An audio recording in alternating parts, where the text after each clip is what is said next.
Well, greetings, spooky peoples. Welcome to Nope November, and welcome, here comes the mouthful, to movies of magnificence, malarkey, madness, and mystery. I don't know what I was thinking when I created the series title, but it exists, and it is what it is.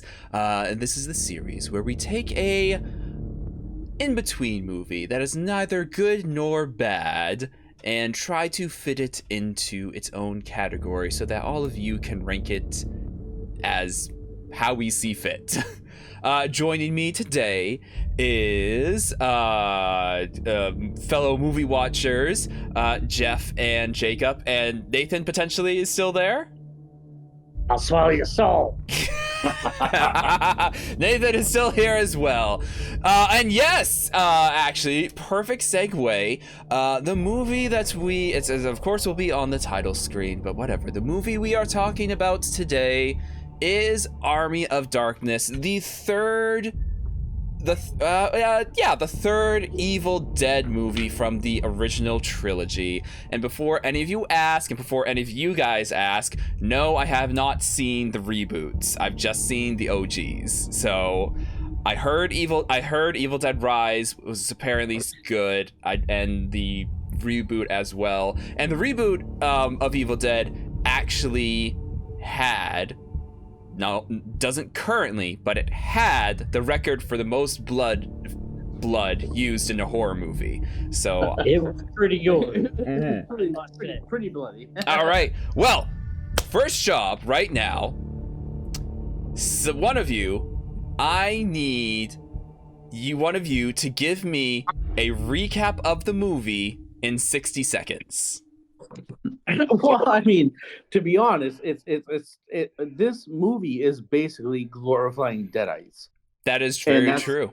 That's all it is. At this point, they have no idea. They realize what they're dealing with kind of at the beginning of the movie, but they don't really touch upon it till the end because they kind of dismiss the Necronomicon. Mm-hmm.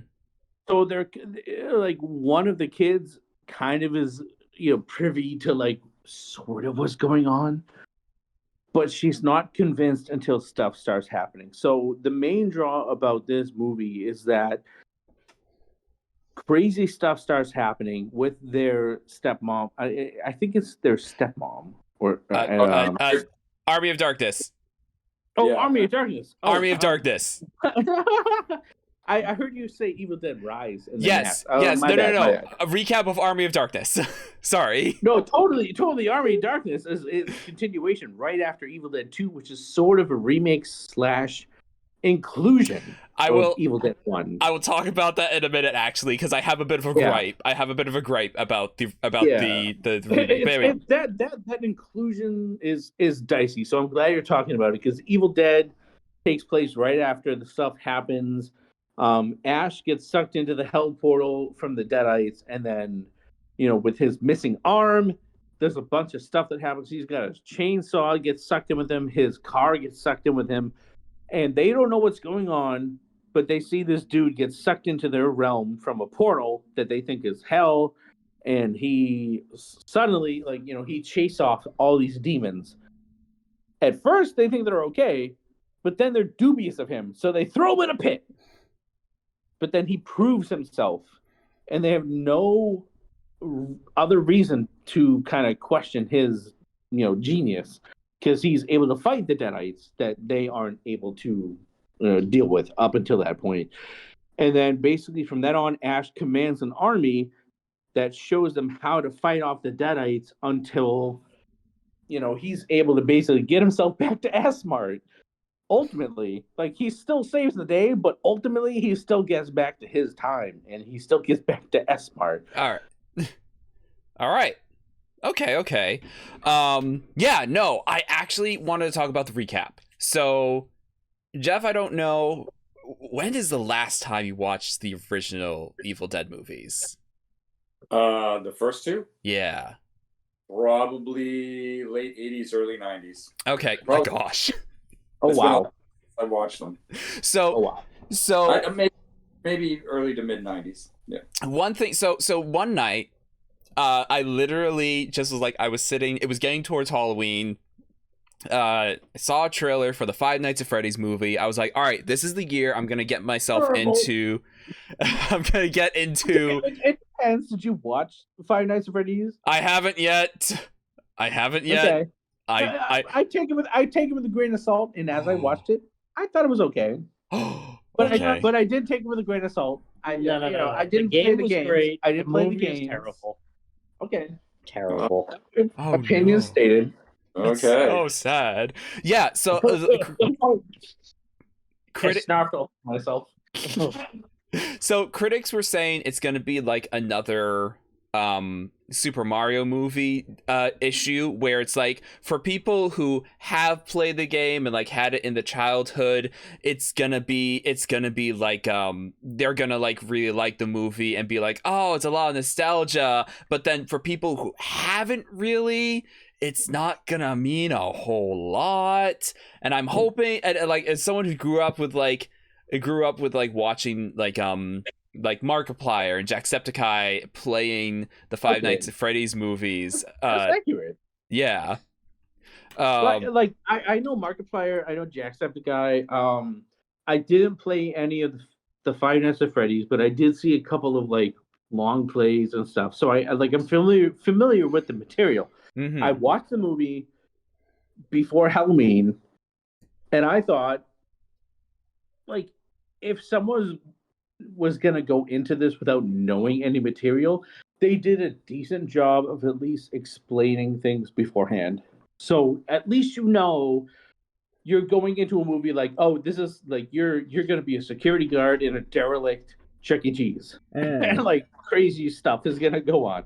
Like they at least established that. So Yeah. I'm gonna give it that credit, at least. And like if I had to rate it, like I've watched a million horror movies, from the horrible B movies from the 60s, 70s. I've watched Vincent Price movies. I've watched your average slashers from the 80s. I've watched your crappy Hellraiser sequels from the 90s. I'm gonna give Five Nights at Freddy 7.5.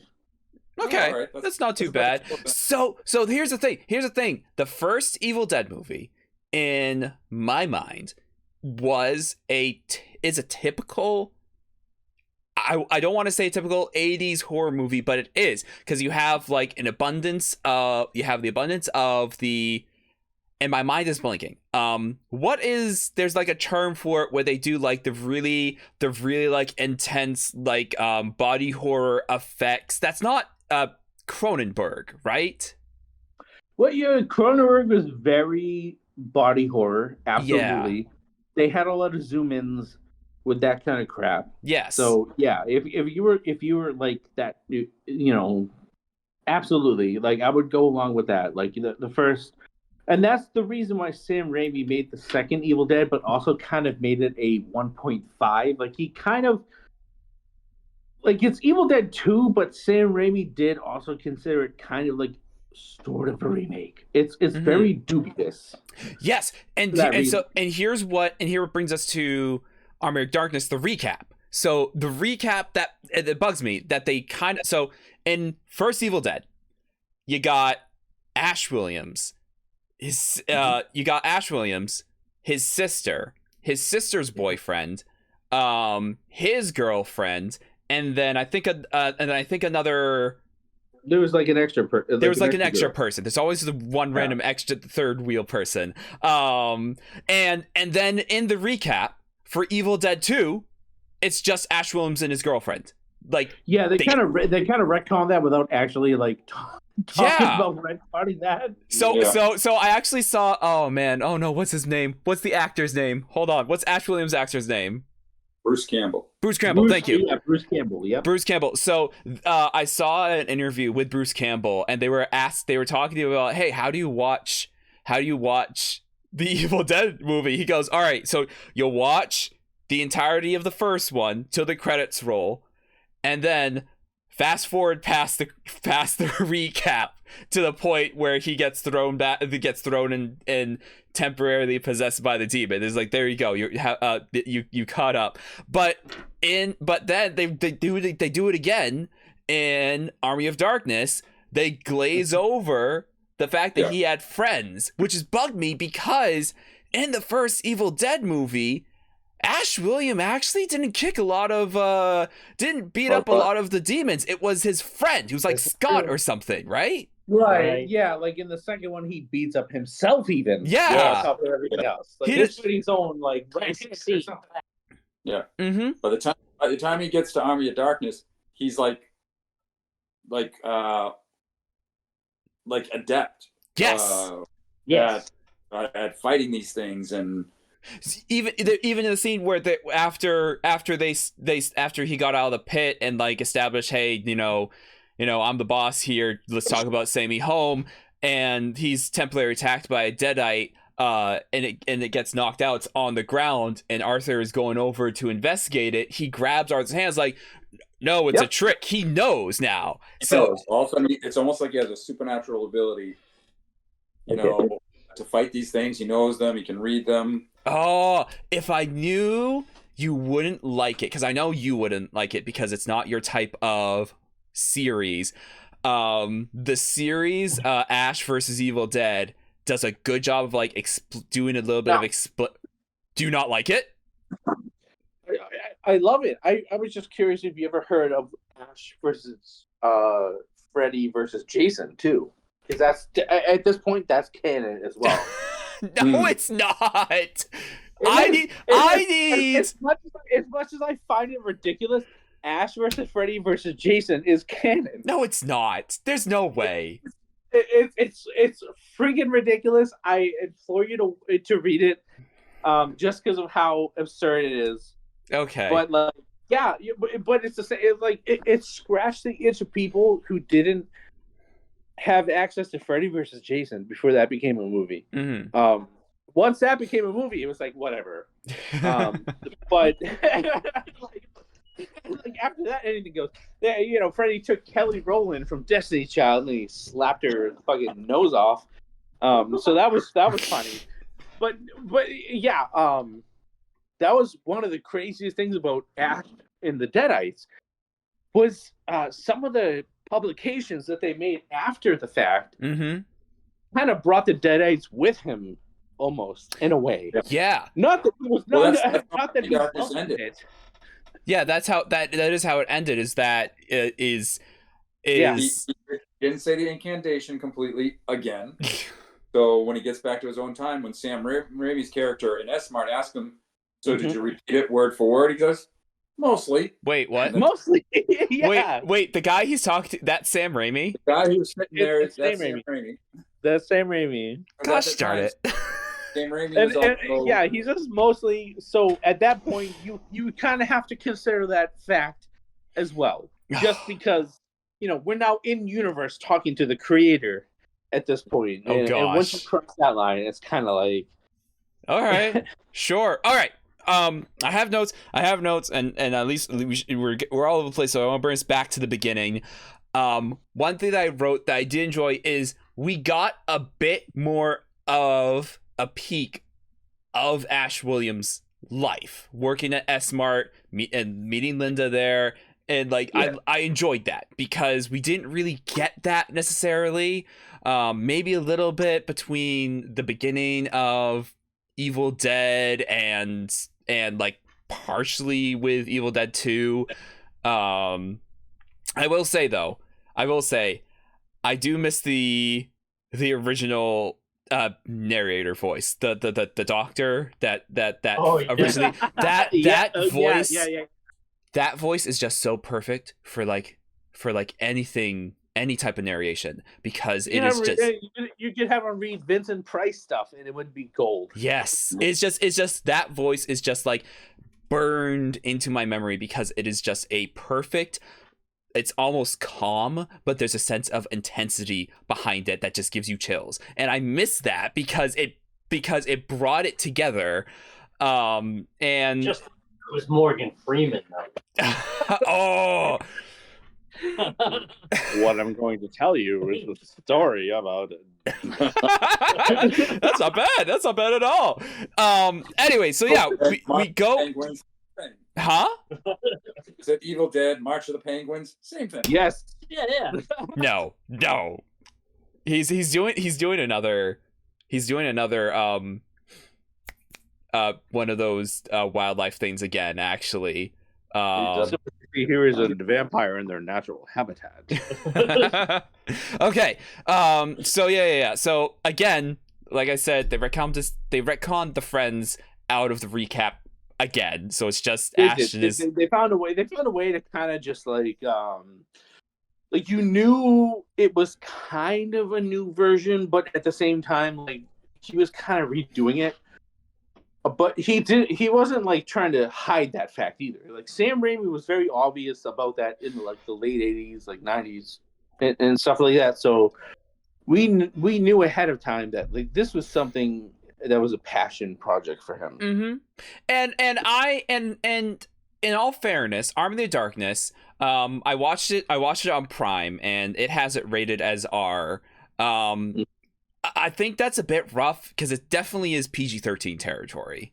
Yeah, Also, you see the female torso. I mean, I'm clothed at one part. I guess you see a little bit of undead titty, but like it's really an R rating. Actually, I have a question about that. The scene that you're talking about specifically, where they kidnap. With the skeletons kidnapped the two chicks or whatever. The two chicks. Yeah. I'm sorry.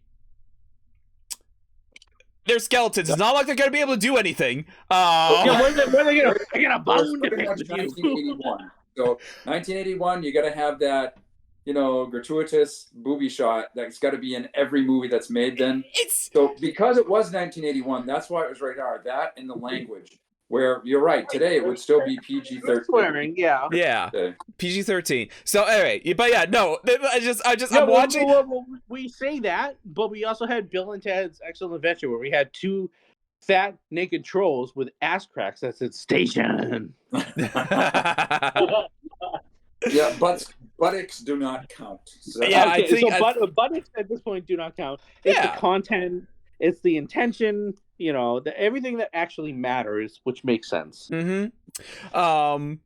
Yeah, no, someone said it was like literally, it's another one of those horror movie terms like Cronenberg, where it because a famous movie director literally in every single one of his movies just had gratuitous boob shots because just for the heck of it, because he's just a little twisted. But like at that point he had made Street Trash and stuff like that, so just a little bit. Don't look up Street Trash, by the way. I'm sorry, I should have. That's one of those films Tom showed us those messed up films. Racerhead. No, Beware Children at Play, The Toxic Avenger, Trauma. Don't watch any. Toxie's awesome. I know Toxie's awesome, but don't watch any Trauma films. Okay. On your own time, yes, but don't introduce your audience to Trauma. Oh gosh. But watch them. Okay. Don't introduce them to Trauma, but watch them on your own time. Okay. I'm scared, but I know Toxic Avenger. They're messed up. Like let me explain it like this. Just real quick. Okay. Trauma likes to make films. Now, Toxic Avenger had a little bit of a toy line in the 80s.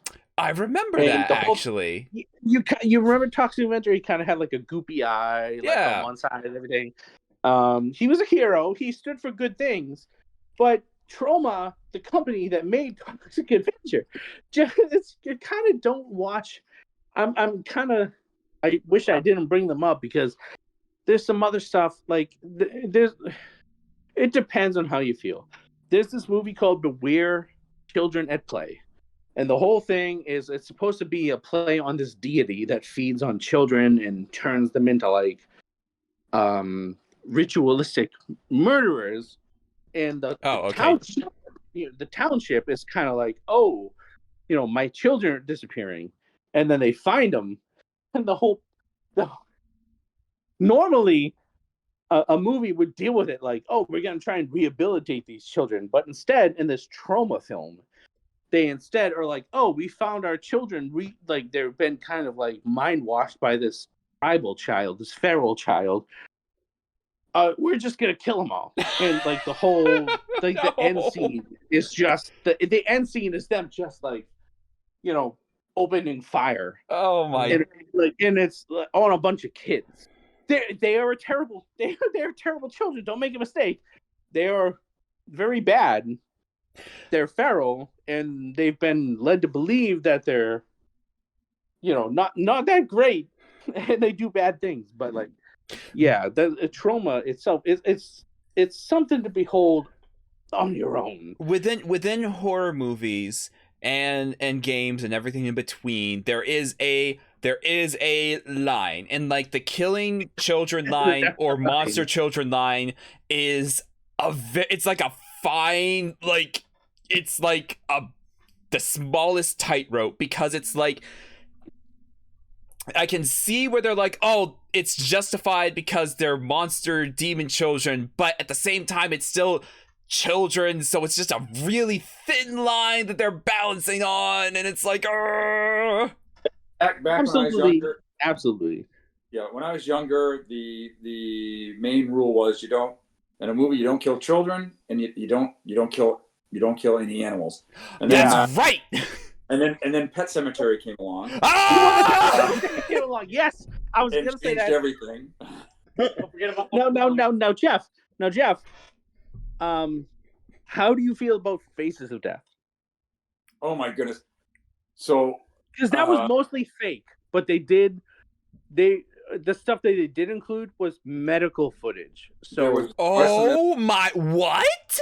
There was. So I watched that back in the I would say it was the late 80s, early 90s also, and with a couple buddies.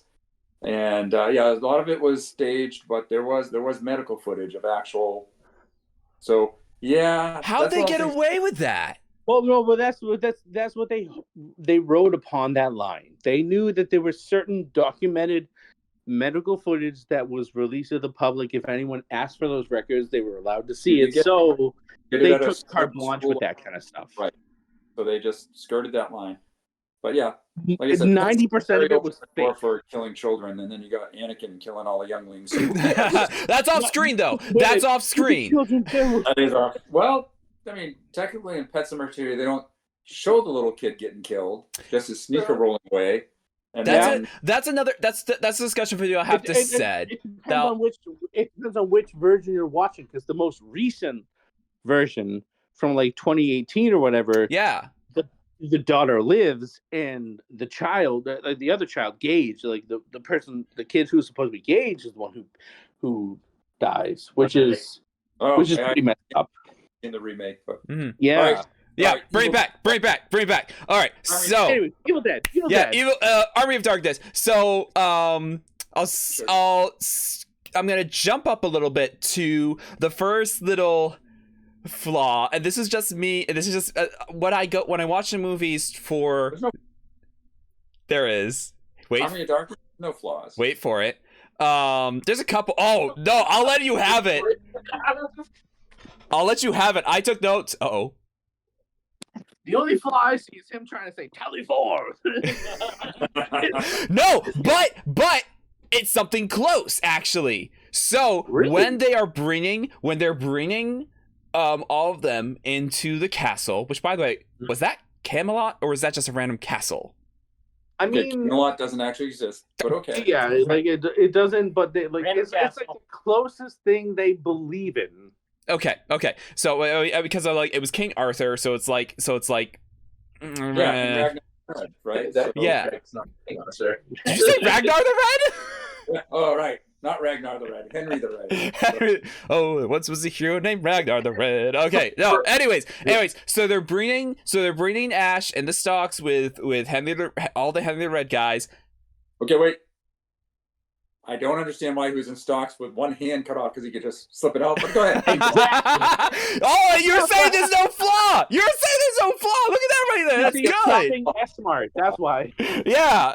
So they bring it. They bring them in, and then one of the guards yells, "Company halt!" Yeah, that should be okay. No, it's not. That's an army term. That's a military term. I looked it up.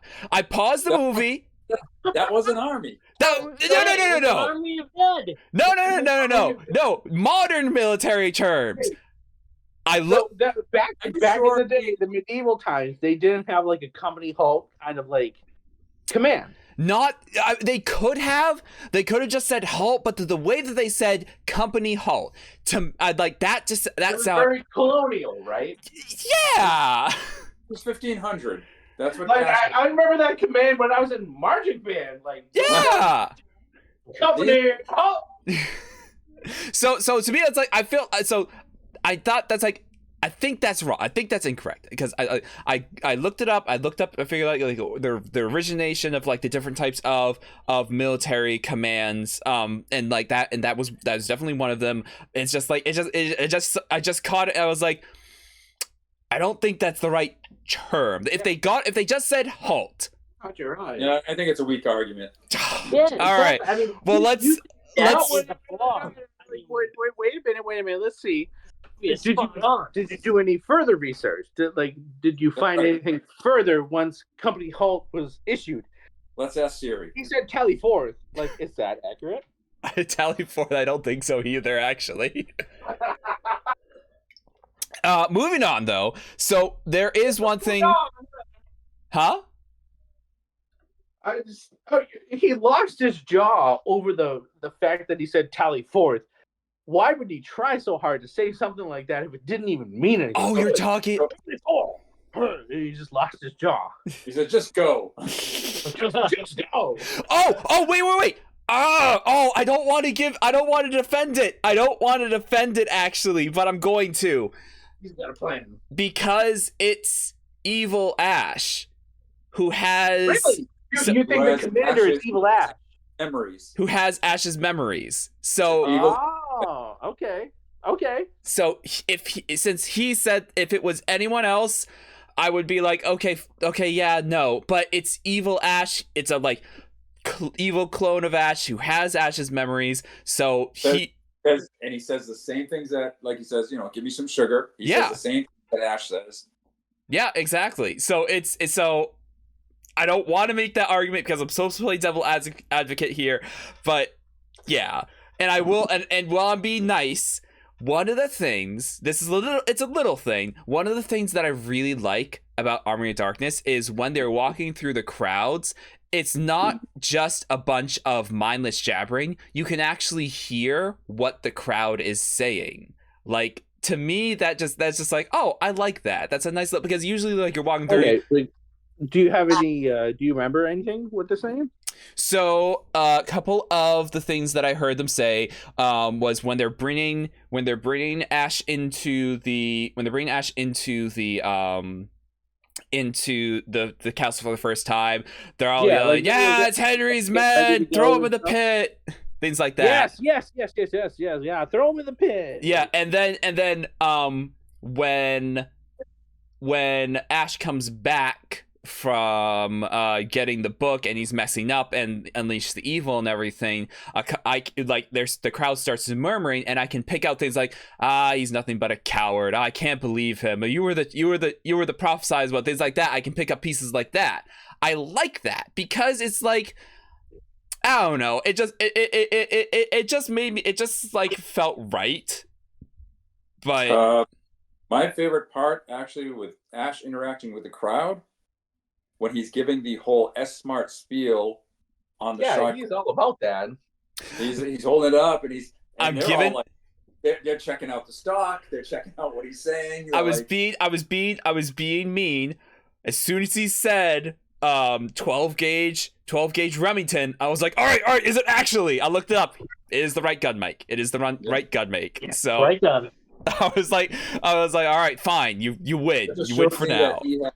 super persuasiveness, because here's a bunch of people who have no idea what he's talking about, but they're looking at what if he sold it to them, they would have bought it. So, That's a good. however, where did the shotgun come from? He had that in He knows, like, at the cabin. And yeah, like at the very least, he would have taken a page out of the Winchester's book and loaded his shotgun full of rock salt, because that works too. Yeah, it might have. I'm actually wondering, because when he got sucked through at S-Mart, He didn't get sucked through at S-Mart. where was he? Where was he when he got? Oh, he was in the cabin, right? He was in the Yeah, cabin. he was still in the cabin. He winds up in the S-Mart at the end of the film when he still takes care of that Deadite, who he thinks he's done, and this Deadite shows up out of nowhere and he blasts her away. But where did the shotgun come from? S-Mart. Did He it? knew immediately to we go know to the that. arms section. He was like, listen, Well, my hand is empty. I need to go to the S-Mart section. so but also he arrived there with his car, and in the back of the trunk of his car, he had all sorts of stuff. I remember what I remember is in Evil Dead 2 is he grabbed the shotgun from like either under a bed or off over the fireplace. I remember him getting the shotgun from the cabin, not S-Mart. But it's actually originally he got the gun there. It wasn't like But he has his harness. He has his harness. That's actually what I was talking. His harness. That's actually what I was talking about. When he was thrown into the pit and when he was pulled out of the pit, the shotgun wasn't in the harness. Then all of a sudden, shotgun. This is true because the old man only threw down the chainsaw. Yeah. He only threw the chainsaw. All he had was his stump at the time. So, okay, we're just gonna have to Amazing go catch, by the way. Such coordination. He did. It was stump to fucking stump. We're gonna have Stump to just to go stump. with it's a magical shotgun. Yeah, it was a pretty magical He part. summoned it like Mjolnir. He just put out his hand. And shot Yeah. it. It was his Mjolnir. Yep. I will say, in that spiel where he's asking, all right, who wants some? He turns to one of the knights and he goes, do you want some? And he reached out and he grabbed something away from the knight. And I was, It was a whip. it was a whip. And I liked It was that. the Taskmaster, yeah. It was the Taskmaster that whipped him at the very beginning of the movie before the recap happened. And I liked that because it's like he signaled that guy out, and I was like, "Oh, that's a nice little detail." Because he signaled that guy out specifically and took the whip from him. He got absolute retribution on that guy. Yeah. And then he also Jeff, he also said that the shotgun was made in Michigan. And I was like, "Hey." So, moving on. It's a beautiful juxtaposition to the fact that he was able to slay as hard as he was from a future time, despite the fact that he still had limited equipment. Mm-hmm. Still. And then he rips off the A-Team and does a sequence where he builds himself that new hand.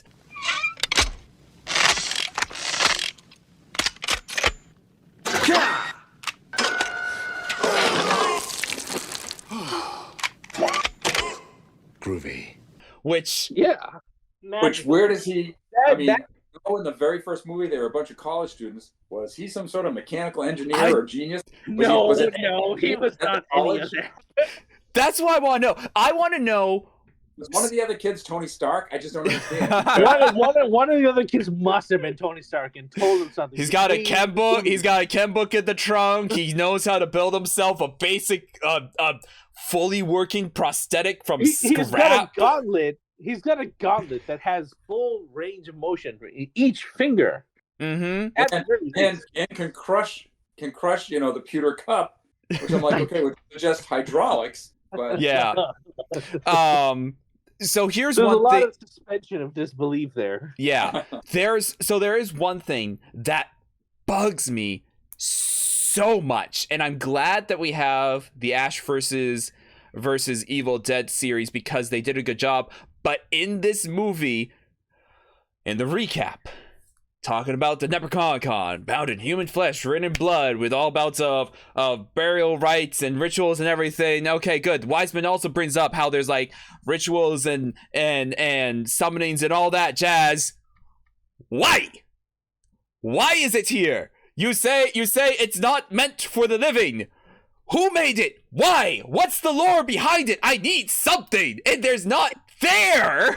Gods love to talk about how they're perfect and they don't make mistakes, but in these universes, absolutely, they do. Like, if anything, you want to take a look at the God of War series. Oh, but the fact that he's able to reign supreme with the limited technology that he has. It's nothing short of a fallacy upon the gods on purpose. Yeah. So the Necronomicon actually is an H.P. Lovecraft creation. Yes, it is. I kind of was wondering that. It does give me Lovecraftian vibes. It was in one of his short stories. Okay. 1922 or 24 or something. Like that. Okay. Jumping forward a bit more. So, okay, this is where I stuck with it. I was on board, but it just felt. We got into when he started going onto the journey to find the Necronomicon because that's the key to getting sent back home and all that jazz, and he ends up in the windmill, and we have just a straight up live action Looney Tunes series of things, and it's like, I'm like, oh, okay, sure. Poking his eyes out and everything. Yeah, I'm on board with it, I guess, but this, so it doesn't bug me. This is where like my feeling about this movie is they Evil Dead 1, typical, and I don't like to use the word typical, but typical 80s horror movie. Evil Dead 2 had a little nice blend of horror and a little bit of comedy, because we had the same type of absurd Ash like beating himself up, or like the talking animal heads, or just like like a very absurd type of demon possessing type of things. That was more, that at sometimes was a bit more laughable versus terrifying. And then here in Army of Darkness, they leaned into that comedy side of things. But but my personal feelings is that when they leaned into the comedy side of things, comedy went up in like, some of it was funny, some was cringy, but the quality kind of went down as well. But that's how those movies were made at that time. Those 80s, you know what I mean? They were all kind of cheesy. Yeah. Cheesy is the exact word to use for them. Like, Sam Raimi knew at that point, like, yeah, we've got something. And coming into Army of Darkness, you knew it was going to be somewhat more of a comedy. Right. Which is absolutely, it's fine. Yeah, it makes it absolutely fine. Sam Raimi, I mean, he was coming into his own at this point, and that was it. That's his style. I mean, if you watch, at the same time, he started doing Hercules: The Legendary Journeys on TV. Oh yeah. That's Sam Raimi. Oh my gosh! I feel like he broke out after. That makes sense. Actually, I remember that series. You made me watch it. Hercules ruled, and they had a crossover with Xenon, like all this stuff. That was all Sam Raimi doing that. You see him. You see him in the first Spider-Man with Tobey Maguire. He did all three, didn't he? Yes. Okay. Which is fine. Like, I didn't have any problem with any of those Spider-Man movies. I thought they were all fine. Like, Tobey, like, for one reason or another, whether it's memes that make it funny now, or just the fact that it was a good Spider-Man movie, it was like Sam Raimi made something that had longevity, just like Evil Dead. Yeah. And he does it. He does it with his quirky humor. Yeah. And he plays into all of it. That's something. I feel like people talk about Topher Grace being Venom as like a a cringy thing. I thought that was perfect. No. He's Like, the most he real. played It's it- the he most played it real. perfect. It's the most real anti-hero.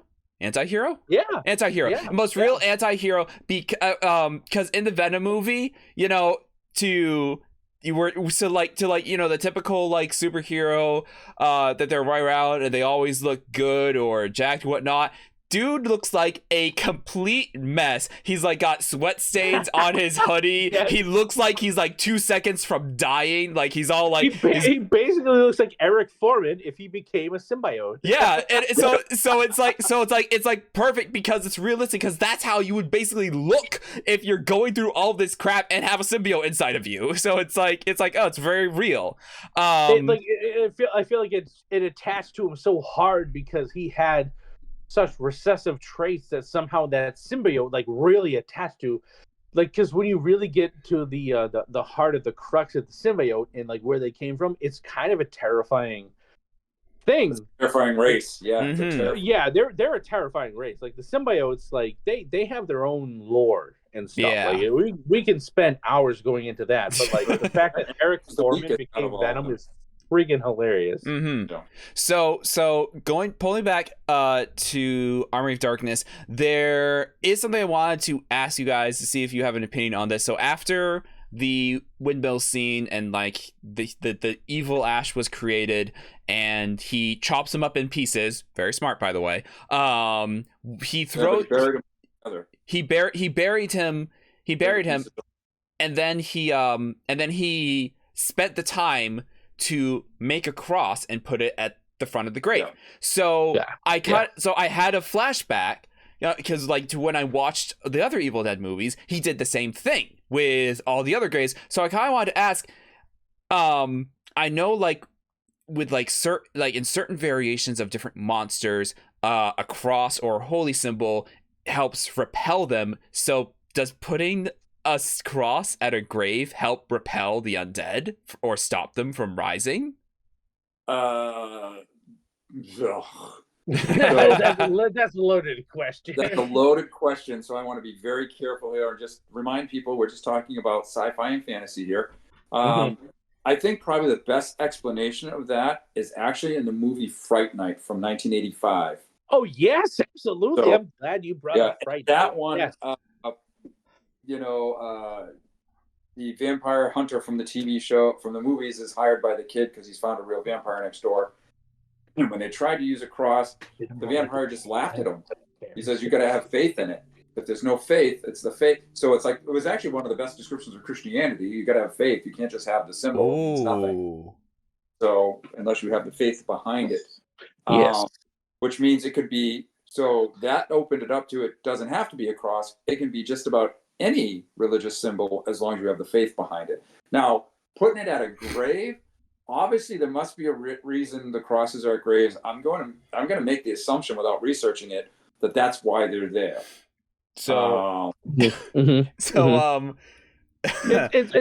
a very common and generic reason why, but they would do that. Yes. So Jeff, I have I'm sorry, I have a question. So he said it depends on faith, right? So you just need a religious symbol, right? If you have faith, so it depends on your faith. God, it can't be faith in, Powerpuff Girls. No, not that. I was just thinking, does that the religion of the flying spaghetti monster have a symbol? Okay, if we're gonna get into the crux of things, if you believe in something that hard, that's where the discussion, comes from. It's like a whole different discussion because I so it's like, that's a good point. If it's some other, cult, religion, whatever, does it have the same power? I guess you'd have to go to the whole discussion of pantheons and who's the most powerful. I'm just gonna put in a clip of Ash, digging the grave, and then as he sticks, I'll see if I can pull this off. As he sticks the cross, carved into the cross is just the flying spaghetti monster. So, I gotta tell you, I had the same question when he put the cross there. I'm like, I always thought putting a cross there was showing your own faith, you know, and it didn't have anything to do with, but it must have something to do with repelling. Yeah. Which of course didn't work. I mean, yeah, it didn't work. Yeah. Which, They hoped at the very least it would be something that staved off at least a minor, you know, evil spirits of some sort. For someone as smart as he is, again, everybody knows, worth their salt, when you're dealing with an undead creature, you don't bury the parts together. Remember that. Oh! You are just different parts of the country. Separate the parts. So look what happened at the beginning of Friday the 13th Part 6 or whatever, when you know, Corey Feldman was a kid or whatever, and they had a nightmare of Jason being resurrected because people had a field day digging him up. He had a cross, he had a crucifix built at his grave, and then they used that crucifix to stab him in the chest, and then all of a sudden there was lightning and he came to life. That's not necessarily disparaging religion or faith or what you believe. No, that was very Mary Shelley Frankenstein. But exactly. All right. So moving on a little bit, I'm just jumping all over the place. I'm hitting the notes that I have. You're asking good questions. No, you're asking very good questions. I have highlighted notes, and then I have just like little tiny things, like jumping this a little further on, not too much. Are you gonna ask if Snape killed Dumbledore? No, I'll jump over the part where he survives a point blank interaction with the black hole. We're not going to talk about that because that's just moving on. So when he resurrects the army, I just wish they either just stuck with the stop motion or just the people in costumes. The skeleton puppets kill me. Stop motion is brilliant. I loved it. But yeah, then all of a sudden you see the stop motion army of dead walking along. Then they get to the actual castle door, bash it down, and then there's guys in costumes. Like, they should have at least picked skinny guys. Yes. I wish they stuck with the costumes, because then they could have breaks the immersion. Yeah, they could have done they could have focused a bit more on. Oh no. Please, thank you. I'm talking to my camera. So I just wish that they stuck with the guys in costume, because then they would be like, oh, they're Deadites. Instead, now we have a combination of like stop motion, real life, and then puppets. And the puppetry is like something that I can't not ignore, because it's just so. I never really understood why Deadites equaled skeletons. Like, my opinion of Deadites was always the one monster in the whole monster mythos. That's the one I don't understand. Mm-hmm. Yeah. Or why skeletons? How skeletons? You want me to just confuse you guys even more? Let's talk about as the army of the dead are marching down the hill, and you see the skeletons playing a flute and a bagpipes. Explain how they're playing wind instruments without any lungs. Explain this to me. They're playing their own buddies on the field. They don't even have any lungs to be blowing these bagpipes.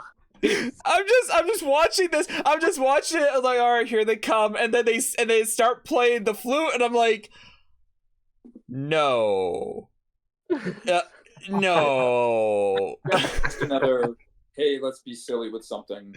Yeah. That is very, the fight, the war is definitely very Looney Tune-ish. Jeff, you know what vibes I got from the third live action Teenage Mutant Ninja Turtles movies, the one where they go back in time and have that war. Like the Turtles in Time or whatever? Yeah.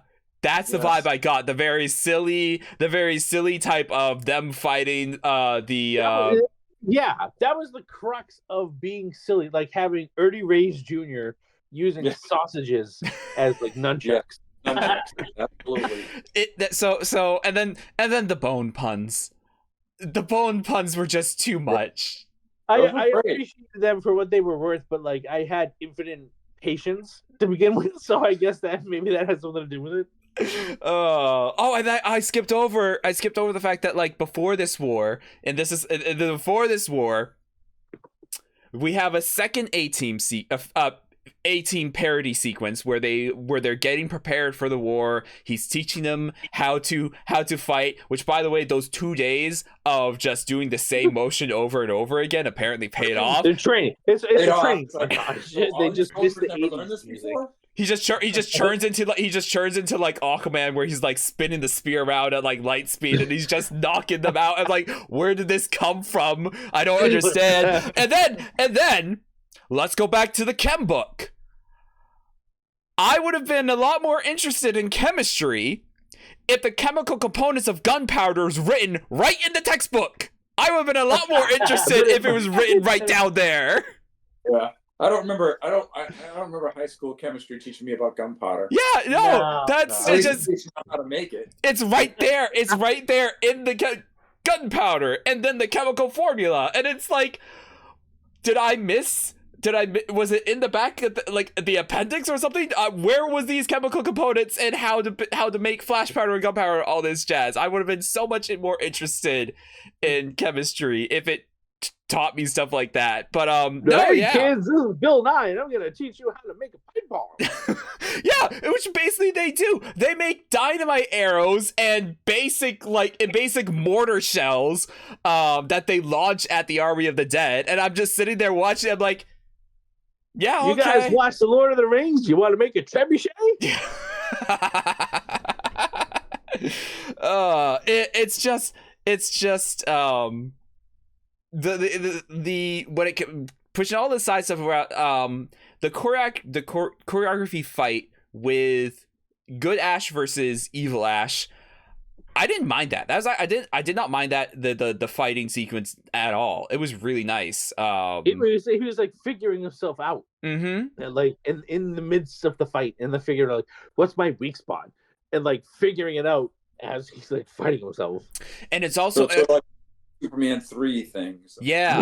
And it also comes down. We also got to look at is the fact that he's also undead, and he's also an evil version of Ash. So all of all the hang-ups that Ash might have, all of his like inhibitions and moral compasses, that's all gone. And tie that together with him being undead, so he can just keep going and getting. And you see him, he gets stabbed multiple times by Ash or other people, and he's like, I'm still going.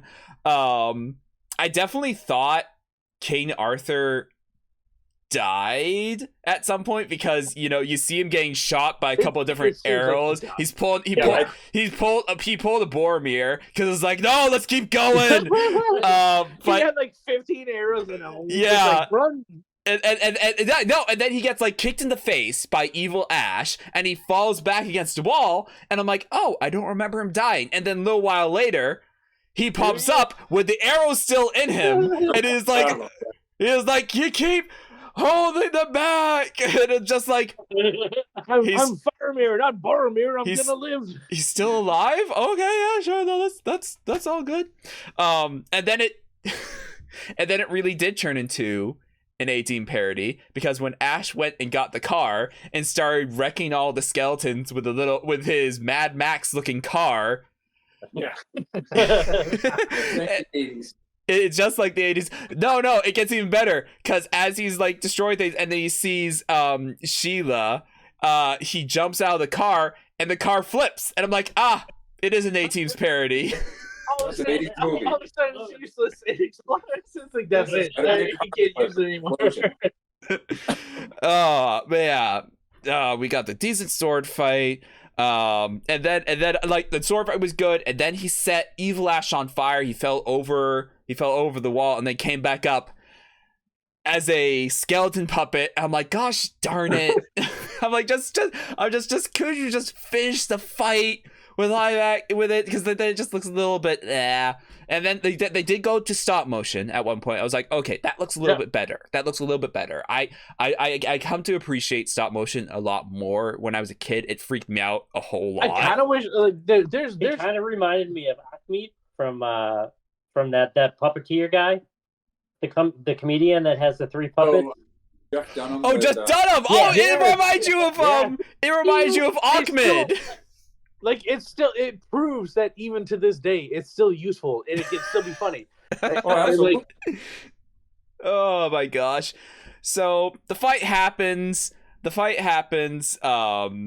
Everything goes down, and then like one thing that another thing that bugged me was, how did Sheila survive? Magic. She Impaled by spear, flipped over the wall. But she was undead then. Yeah. Oh, but come on! she came back, this undead handmaiden. She came back and she was like, assaulting him, but at the same time being like, "I thought you loved me," and he's like, "Yeah, baby, but you sure got ugly." Hail to the king. Hail to the king, baby. That is one thing that I definitely live for with these movies is Ash's one-liners. Like that's one thing he's got his catchphrases. It just hits me. Yeah. It just hits me. It's like, yeah. I never noticed it, but last night when I was watching it, the female that plays that the actress is actually Mrs. Honey Miss Honey from Matilda. Oh my God! Really? Yes. Yeah. That's alongside Danny DeVito. Oh my gosh! Oh my God! That's I never awesome. realized it. Last night. Oh my God! She's come a long way. Wow. I do actually. Speaking of the actors, they're at the very end, where Ash gets back to S-Mart and he's talking to apparently Sam Raimi. I did not know that. I should have. Yeah, he makes an appearance. Yeah. And then he's tagging some products, and a girl walks up to him. Who's the actress? Is that the same actress that played Linda? No, I don't think so. Played his girlfriend. Okay, so No. And it's just a Deadite. At the Deadite. beginning of Army of Darkness, it was Bridget Fonda, but she wasn't in Evil Dead. Yeah. And then whoever that chick was, I have no idea. Okay, I'm gonna look it up because the girl that he was talking to, like, looked so familiar. I was like, is that Linda? Because like I thought it was like one of those supposed to make you do a double take or something. Yeah, because it's like one of those things where it's like I'm looking at it and I'm like, is this gonna be like one of those things where it's like, oh, he found a new girl that's like, a new love that's smart girl, virtually a new S-Mart girl that's virtually Linda. You think Ash can remember all the names of his forlorn lovers that turn into Deadites? So that's actually one thing that made me extremely sad about the Ash versus the Evil Dead series.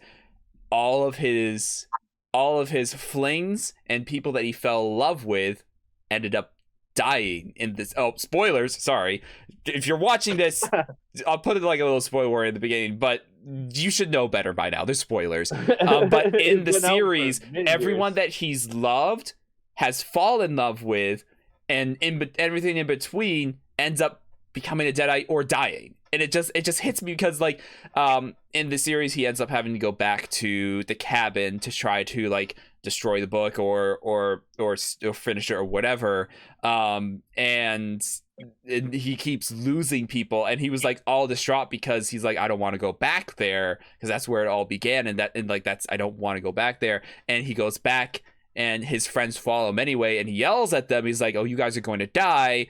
And the person that he was falling in love with end up dying anyways. And it's just oh man, it just hurt. Wow. It just hurts so much. That's grim business. I know. Really grim business. All right. Jonah, the girl in S-Mart was Angela Featherstone. She's uncredited actually in the movie. Interesting. She's a Canadian actress. Really didn't do much after. I mean, she did some stuff. She's like in The Wedding Singer. She was on Seinfeld, Friends. Was she in The Wedding Singer? Was she the one that he accused breaking up the band? He called her Yoko and stuff. She played Linda in The Wedding Singer. Oh, Linda. Oh Okay. no. Oh no. All right. Well, last little thing that I have before we try to put it in its place is, why did the Deadites follow Ash? Because it was supposed to be done.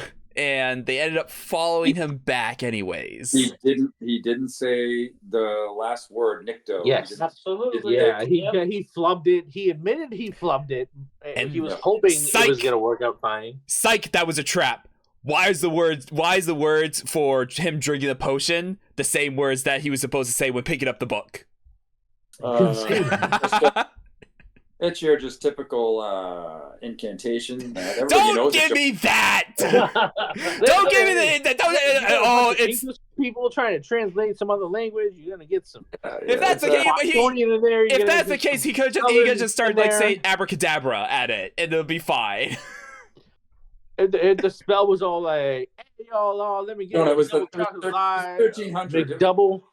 It was the 14th century. They didn't have a lot of words then, so yeah, they were thinking that far back. So if you say this incantation, they could check the receipts. If you say this incantation, you can stop the dead from being raised. It cures you of the common cold. You gain 10% more body fat. And you just start seeing a little bit better as well. It's just a cure-all incantation, apparently. Oh, and it sends you home if you don't belong to this time period. All you have was a parchment, though. You have to go off the parchment. There's no one there to tell you what the proper pronunciation is. Well, and also you got to remember it's Latin, right? That's what it sounded like. And I in high school I took 3 years of Latin. I passed it once. So thank you, Jake. I took French. We took Spanish then French because we couldn't pass either. Woo! But like, the etymology of the word nikto in Latin, it means different words. You got to remember, in ancient languages like Greek, Latin, Hebrew, the same word can mean many different things. So Jonah, one was to, make sure the book was bound to him. Actually, it'd be the same word because nikto means to bend. So one's to bend the book's will to him. The other one's to bend time to get him back to time. So it works. Actually, you know what? I remember reading about that. So absolutely 100% back that up because I remember reading about that too. Yeah. I hate that you managed to defend that. Oh, absolutely. I hate that you managed to save that. My gosh. Listen, you're arguing with someone who saved his own life from time immemorium ahead of in the future. So we're working with a quantum physics. What I do for work now is I work with people who have to learn other languages. I literally just sat with somebody as they're explaining me how one word, I'll pronounce the word bet in a tonal language has 50 different meanings because it's either bet or bet. One can mean liquid, one can mean spirit, one can mean sweat. I'm too tired. I'm too tired for this. Oh my gosh, that's frustrating. You understand the nuances of language. All right. Well, it matters. Yeah, I talked to someone who came from Taiwan who it was completely different. She wanted a just simple thing, but it was difficult because we had to find someone who could actually understand what she meant with her inflection. It mattered. Oh gosh. All right. Well, that is all the little notes that I have for this movie. I definitely leaned a little bit. I wanted to call out some little flaws of it. Because you like the black Ford pickup truck in the scene when he was on the horse racing away. No, what? Or when the little mini Ash held up the nail for him to stomp on. When he stomped on it, you can clearly see it was in front of his foot by a few inches. Yep, he whiffed. Gosh darn it! I thought I was. Or when he jumps down his throat. And there's the fountain of blood, and then when Ash goes in the pit, there's no blood at all. Yeah, true. How about when he falls in the puddle? He falls in the puddle outside of the windmill, and he's all covered. But when he walks into the windmill, he's completely dry and not covered with mud. Oh man, I did. He gets the cauldron of lard on his head, but when he takes it off, his hair's dry, even though gobs of lard went everywhere. Yeah, it should have been completely sculpted, but That's right. This is what makes these great.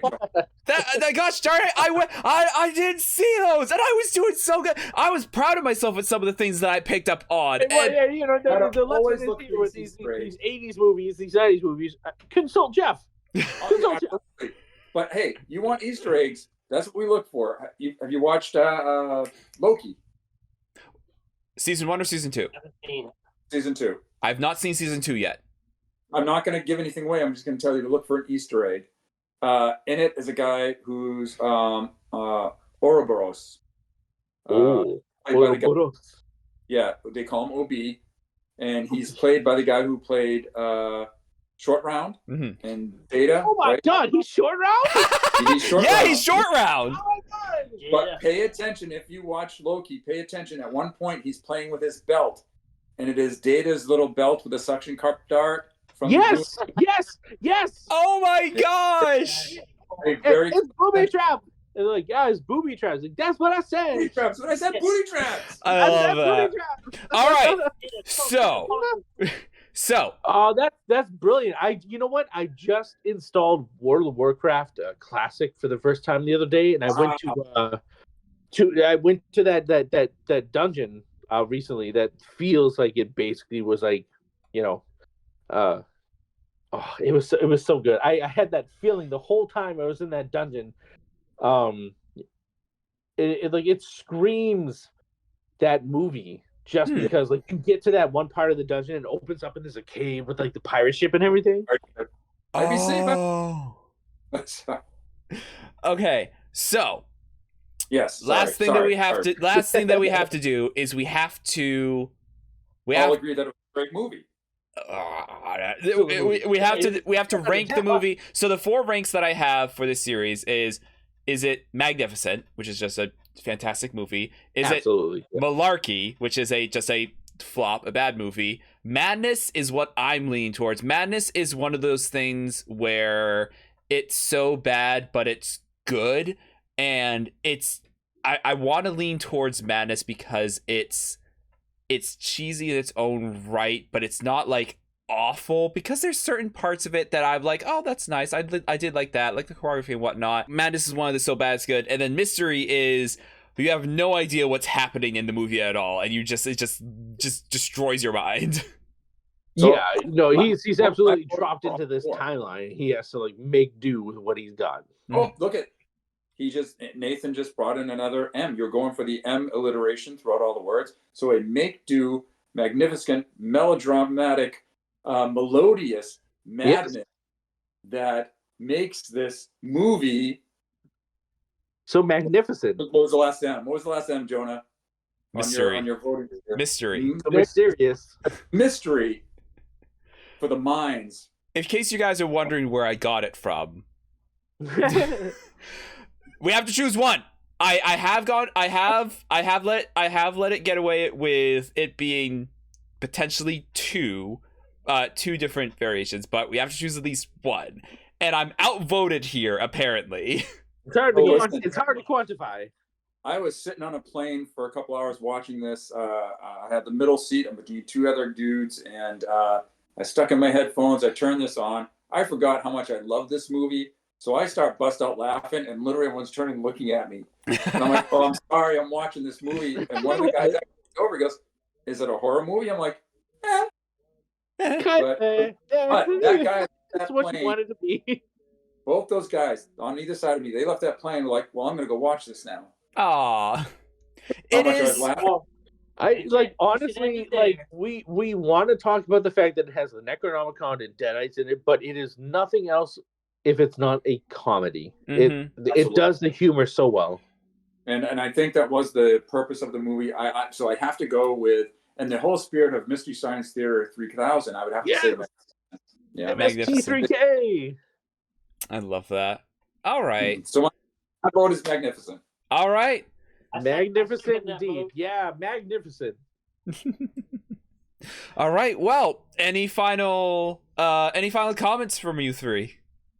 Well, all I want to say is shop S-Mart.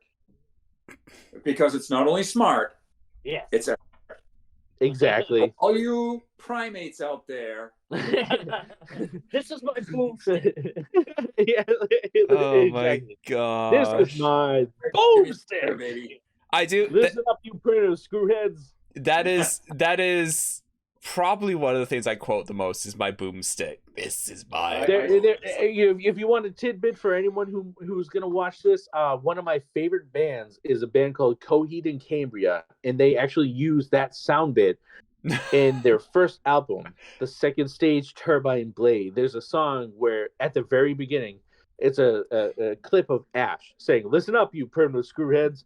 See this? This is my boomstick." Like, he has that whole segment as part of like their intro. That is awesome. I love that. All right. I have to get into the vibe again.